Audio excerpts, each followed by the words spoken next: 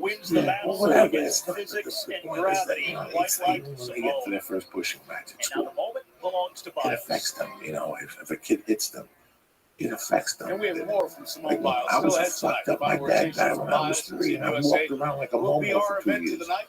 I played hooky one day. I got hit in the head with a fucking flashlight, and it snapped me out of it. That's who I am today. The guy that, I got hit in the head with a thermos. I got into a fist fight and I hit my head in the thermos. Until today, I think that, like that, woke me up. How old are you? It is back to 6th grade. Terry Gannon, I didn't play hooky. Went to get a hot dog, whatever. Got hit in the head, seeing my own blood.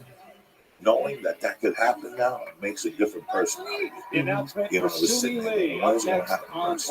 Kids going to push This year, she down, hasn't done this vault in 3 years. Something like that. It's one of the toughest events for her to get her stamina back. But it's so weird how, when my mother died at that age, and you lose somebody close to you, and I was really Catholic. Puts it to her feet.